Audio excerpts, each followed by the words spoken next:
Hello everyone, how are you all? Welcome to 9th standard. Last lecture में हमने chapter 19 किया था। अब हम ग्रामर पोर्शन करेंगे जिसमें वाक्य तथा वाक्य के प्रकार हैं। तो जो वाक्य क्या होते हैं और वाक्य के प्रकार क्या क्या होते हैं वो आज हम देखेंगे। तो कि वाक्य और विचार शब्दों का ऐसा व्यवस्थित सार्थक समूह जो किसी विचार या भाव को पूर्णतः व्यक्त कर सकता है वाक्य कहलाता है। शब्दों का ऐसा व्यवस्थित मतलब कि एक प्रॉपर शब्द जो लिखा जाता है। एक शब्द होता है जो सार्थक नहीं होता है और एक शब्द जो सार्थक होता है। तो कहने का मतलब है कि शब्दों का ऐसा व्यवस्थित सार्थक समूह जो किसी विचार या भाव को पूर्णतः व्यक्त कर सकता है वाक्य कहलाता है। जो सही शब्द होता है, सही शब्दों का जो समूह होता है वो क्या कहलाता है? वाक्य कहलाता है। उदाहरण जैसे कि हमने एक उदाहरण लिया है कि भारत की संस्कृति अत्यंत प्राचीन है। भारत की जो हमारी संस्कृति है वो अत्यंत मतलब बहुत प्राचीन मतलब पुरानी है। तो ये पूरा जो वाक्य है वो पूरा सभी सार्थक शब्दों से बना हुआ वाक्य है, क्योंकि इसमें भारत एक सार्थक शब्द है कि यहाँ पर जो है वो क्रिया लगी है। संस्कृति जो हमारी संस्कृति है अत्यंत एक सार्थक शब्द है। तो कहने का मतलब है ये पूरा वाक्य एक सार्थक शब्दों का बना हुआ वाक्य है।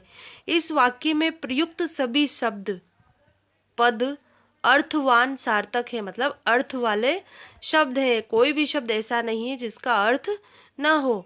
एवं व्यवस्थित शब्दों का यह समूह किसी विचार को प्रकट कर रहा है। मतलब जो व्यवस्थित शब्दों का जो ये समूह है वो एक विचार प्रकट कर रहा है। और वो विचार क्या है कि हमारी जो भारत की संस्कृति है वो बहुत प्राचीन है। तो जो वाक्य के प्रमुख तत्व होते हैं वो क्या क्या है वो हम जानते हैं कि पहला है सार्थकता। सार्थकता मतलब होता है बिल्कुल सही रूप में लिखा गया वाक्य या शब्द जो भी होता है वो होता है सार्थकता। तो सार्थकता से अभिप्राय है कि वाक्य में प्रयुक्त शब्दों का अर्थवान होना। जो वाक्य हम लिखते हैं उसमें जो जितने भी प्रयुक्त शब्द होते हैं उनका अर्थ होना जरूरी होता है, वरना वो सार्थक शब्द नहीं होता है। कि जो वाक्य में प्रयुक्त शब्दों का अर्थवान होना, वाक्य में केवल सार्थक शब्दों का ही प्रयोग किया जाता है। हम जो वाक्य बनाते हैं उसमें सार्थक शब्दों का ही प्रयोग करते हैं। जब आपने लास्ट क्लासों में जाना होगा कि हमारे क्वेश्चंस आते हैं कि वाक्यों को सही रूप में लिखिए, तो सही रूप में लिखना ही वाक्य जो सार्थकता कहलाती है। तो पर कभी कभी निरर्थक शब्दों का प्रयोग भी विशेष संदर्भ में सार्थक बन जाता है। मतलब कहने का मतलब ये है कि सार्थकता के साथ कुछ निरर्थक शब्द बन जाते हैं ऐसे, जिनसे हमारा वाक्य सार्थक हो जाता है। जैसे कि कुछ पानी पानी पीकर जाना, कुछ पानी पानी पीकर जाना। यहाँ पर पानी पानी 2 बार आया है तो ये सार्थक बन गया। निरर्थक शब्द है पर इस वाक्य में सार्थक बन गया है। वैसे ही मेरे सामने ज़्यादा चू चपड़ करने की कोशिश मत करना।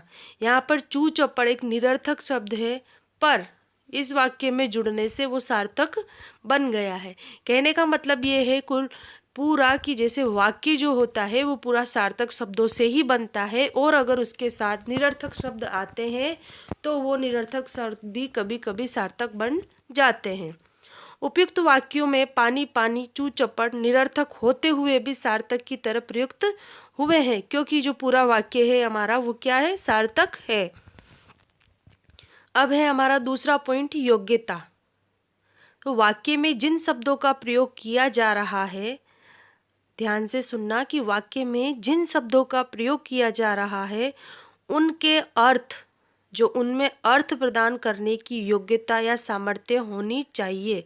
हम जो वाक्य में शब्दों का प्रयोग करते हैं उनका अर्थ भी होना चाहिए, और उनकी अर्थ जो उनका अर्थ होता है उसकी योग्यता प्रदान करने की सामर्थ्य होनी चाहिए। मैंने पानी खाया। अब अगर हम ऐसा लिखते हैं कि मैंने पानी खाया, तो क्या ये सार्थक वाक्य है? पानी कोई खाया जाता है तो ये वाक्य सार्थक नहीं होगा। तो हम देखते हैं कि ये लिखा है वाक्य कि मैंने पानी खाया वाक्य में प्रयुक्त तीनों शब्द सार्थक हैं, पर शब्दों के इस समूह में वांछित अर्थ देने की योग्यता या क्षमता नहीं है। मतलब वाक्य में पानी भी सार्थक शब्द है, मैंने भी सार्थक शब्द है, खाया भी सार्थक शब्द है, लेकिन ये एक व्यवस्थित समूह में नहीं बना है। क्यों? क्योंकि इसके साथ जो खाया की जगह अगर खाना होता या फिर खाया होता, क्या खाना, तो सार्थक शब्द होता, पर यहाँ पर पानी खाया नहीं जाता, इसलिए ये सार्थक नहीं है। तो जो ये समूह बना है इसमें योग्यता नहीं है। जबकि मैंने पानी पिया होता है, क्या होता है? मैंने पानी पिया, वाक्य में अर्थ प्रदान करने की योग्यता है, अतः ये वाक्य है।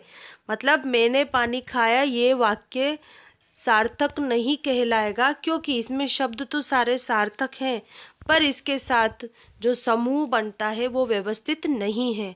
अब मैंने पानी पिया, ये क्या है? व्यवस्थित वाक्य है। अब हमारा तीसरा पॉइंट है आकांक्षा। जो आकांक्षा होती है वो क्या होती है कि आकांक्षा से आशय है वाक्य में अपने आप में पूरा होना चाहिए। हम जो वाक्य बनाते हैं वो अपने आप में पूरा होना चाहिए, अर्थात उसमें किसी शब्द की कमी के कारण अर्थ प्राप्ति की जिज्ञासा न बनी रहे। मतलब उसमें किसी शब्द की कमी के कारण अर्थ प्राप्ति की जिज्ञासा मतलब इच्छा न बनी रहे। जैसे चाहता है, पढ़ना चाहता है। चाहता है, क्या चाहता है? तो हमें वो अर्थ प्राप्ति की इसमें जिज्ञासा रहती है कि चाहता है, पर हम सोचते हैं क्या चाहता है? तो पढ़ना चाहता है, वह पढ़ना चाहता है। तीनों में तीसरा वाक्य है, तीन वाक्य है, चाहता है, पढ़ना चाहता है और वह पढ़ना चाहता है। तो तीनों में तीसरा वाक्य है। पहले दोनों कौन क्या, मतलब पहले दोनों में क्या सवाल उठ रहा है कि कौन चाहता है, क्या चाहता है, और जो तीसरा वाक्य है वो बन रहा है कि वह पढ़ना चाहता है, तब वह वाक्य सही होगा। निकटता। अब हमारा चौथा पॉइंट है निकटता। वाक्य में शब्दों को बोलने और लिखने की उचित निकटता होनी चाहिए। जैसे हम वाक्य बोलते हैं वैसे ही लिखने में भी हमारी उचित निकटता होनी चाहिए। यदि कहीं उचित विराम की आवश्यकता हो तो वहाँ विराम चिन्हों का प्रयोग अपेक्षित है। मतलब हम जैसे बोलते हैं, बोलते बोलते कहीं पर वाक्य खत्म हो जाता है हमारा, तो वहाँ पर हमें विराम लेना चाहिए, पूर्ण विराम लेना चाहिए। मतलब हमें लिखना भी शुद्ध चाहिए। तो बहुत रुक रुक कर या जल्दी जल्दी बोलने से वाक्य का अर्थ स्पष्ट नहीं होता है कि हम बोले जा रहे हैं, बीच में पूर्ण विराम, अल्प विराम, अर्ध विराम नहीं लगा रहे हैं, तो हमारा वाक्य पूरा नहीं होता है। मतलब हमारा जो भाषा है वो सही रूप में नहीं लिखी जाती है अगर हम विराम नहीं लेते हैं तो। फिर है हमारा पद कर्म।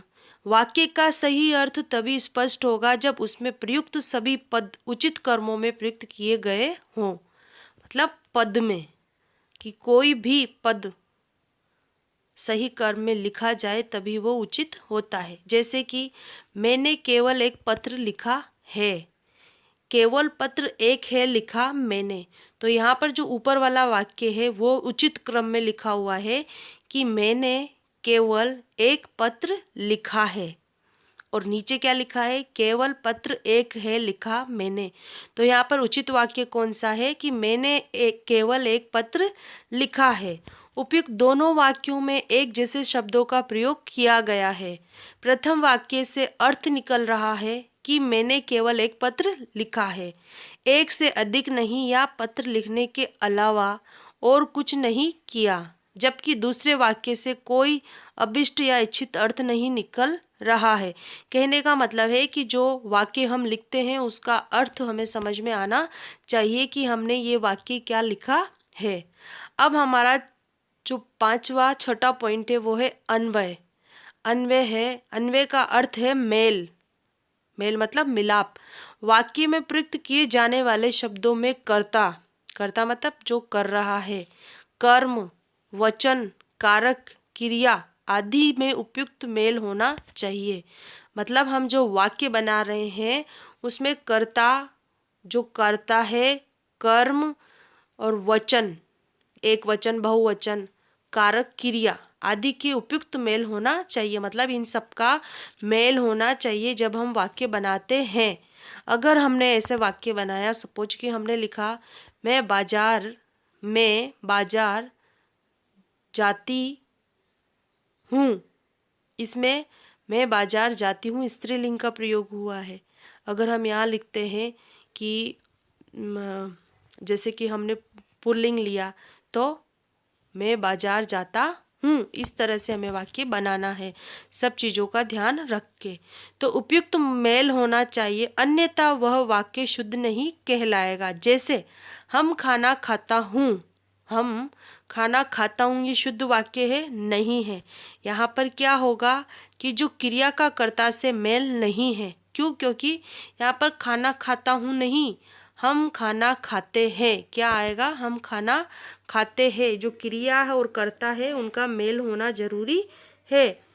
तो हम कर्ता के साथ खाते हैं का प्रयोग होना चाहिए। ठीक है। अब हमारा जो नेक्स्ट है वाक्य के घटक।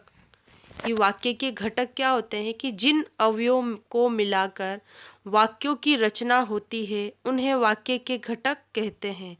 जिन अवयवों को मिलाकर वाक्य की रचना होती है उन्हें वाक्य के घटक कहते हैं। संरचना की दृष्टि से वाक्य के प्रधान रूप से दो ही घटक होते हैं, एक तो उद्देश्य और विधेय। अब इन दोनों के बारे में समझेंगे। उद्देश्य क्या होते हैं कि वाक्य में जिसके बारे में कुछ कहा जाए वही उस वाक्य का उद्देश्य है। इसके अंतर्गत कर्ता तथा कर्ता का विस्तार मतलब विशेषण, संबोधक, भावबोधक आदि आ जाते हैं। विधेय होता है कि उद्देश्य के बारे में जो कुछ कहा जाए वह विधेय है। इसके अंतर्गत क्रिया, क्रिया का विस्तार, कर्म, कर्म विस्तार आदि आ जाते हैं। उदाहरण जैसे कि सचिन आपके स्कूल आ रहा है। सचिन आपके स्कूल आ रहा है। बूढ़ा आदमी धीरे धीरे चल रहा है। हमारे हिंदी के अध्यापक ने हमें मनोरंजक कहानी सुनाई।